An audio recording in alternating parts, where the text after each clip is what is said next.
നമസ്കാരം. ഒരു കാലത്ത് മലയാള സിനിമയിലെ താരനിര പ്രേം നസീർ, സത്യൻ, മധു എന്നിങ്ങനെയായിരുന്നു.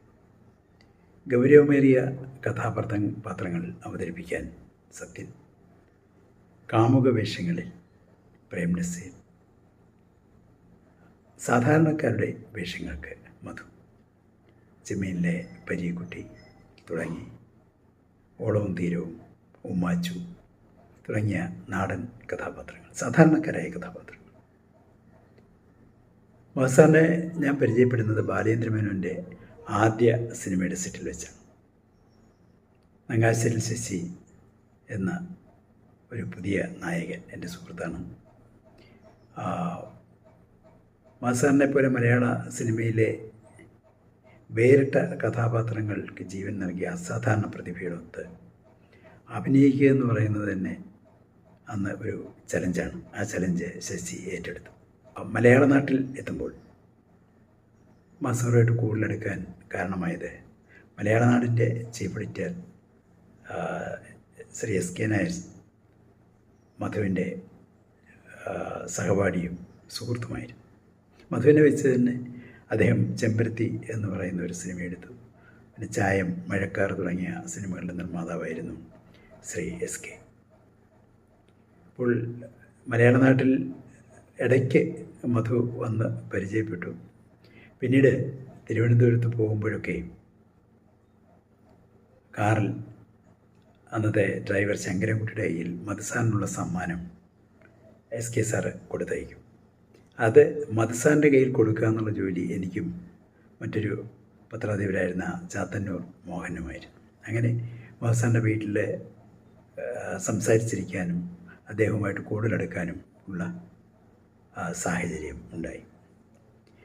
അപ്പോൾ മധുസാർ സിനിമയെക്കുറിച്ച് വളരെ ഗൗരവമായി ചിന്തിക്കുന്ന ഒരാളായിരുന്നു. ഉദാഹരണത്തിന് നമുക്ക് അറിയാം, അടൂർജിയുടെ സ്വയംവരം തുടങ്ങിയ സിനിമകളിലെ വളരെ ഗൗരവമേറിയ കഥാപാത്രങ്ങൾ ചെയ്തത് മധുസാറാണ്.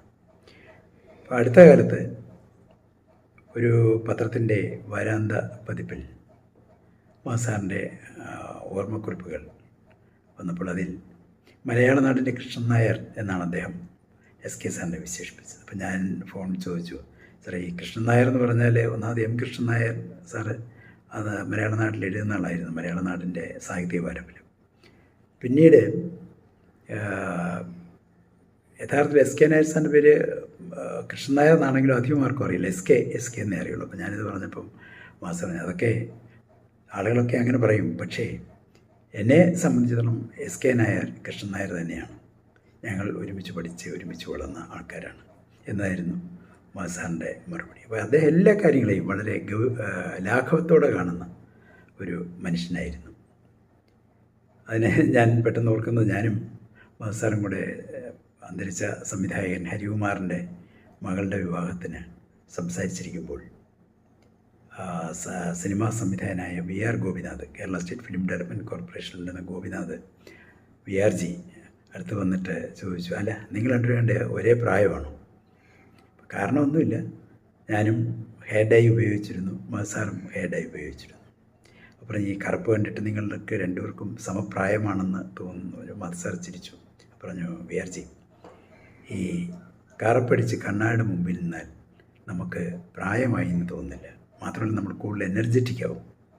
നേരെ മറിച്ചത് വെളുത്ത് നടന്നാൽ ആ ഒരു ആത്മവിശ്വാസം കിട്ടത്തില്ലെന്നാണ് എനിക്ക് തോന്നുന്നത്. അതുകൊണ്ടാണ് ഹെയർ ഡൈ ഉപയോഗിക്കുക. ഇതൊരു 80 വയസ്സ് വരെയൊക്കെ ഉപയോഗിക്കുക. അപ്പോൾ കാലം പിന്നെയും പോയി. അവസാനം 90 വയസ്സായി. പത്രങ്ങളിലൊക്കെ വാർത്ത വന്നപ്പോൾ ഞാൻ അദ്ദേഹത്തെ ഫോണിൽ വിളിച്ചു. കുറച്ച് നേരം ഞങ്ങൾ സംസാരിച്ചു. അപ്പോൾ അദ്ദേഹത്തിന് ജീവിതത്തെക്കുറിച്ചുള്ള വളരെ അർത്ഥവത്തായ സങ്കല്പങ്ങളായിരുന്നു മധുസാറിന്. അദ്ദേഹം സിനിമയിൽ നമുക്കറിയാം, അദ്ദേഹം ഒരു നായക നടൻ മാത്രമായിരുന്നില്ല, അദ്ദേഹം സംവിധായകനായിരുന്നു, നിർമ്മാതാവായിരുന്നു.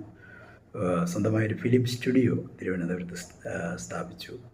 അപ്പോൾ ജീവിതത്തെ വളരെ പോസിറ്റീവായിട്ട് കാണുന്ന, എപ്പോഴും കൂടുതൽ കാര്യങ്ങൾ ചെയ്യണം എന്ന് ആഗ്രഹിക്കുന്ന ഒരു മനുഷ്യനാണ് മധുസാർ. ഇപ്പോഴദ്ദേഹം 91 വയസ്സായി. എങ്കിലും ആ കോൺഫിഡൻസ് ലെവൽ ഒട്ടും കൈമോശം വരാതെ നമ്മളോടൊക്കെ സംസാരിക്കുന്നു, സഹകരിക്കുന്നു. മലയാള സിനിമയ്ക്ക് ഒരുപാട് സംഭാവനകൾ നൽകിയ മധു സാറിനെ കുറിച്ച് ഇത്രയും പറയാൻ കഴിയുന്നതിൽ വളരെ സന്തോഷം. Thank you very much.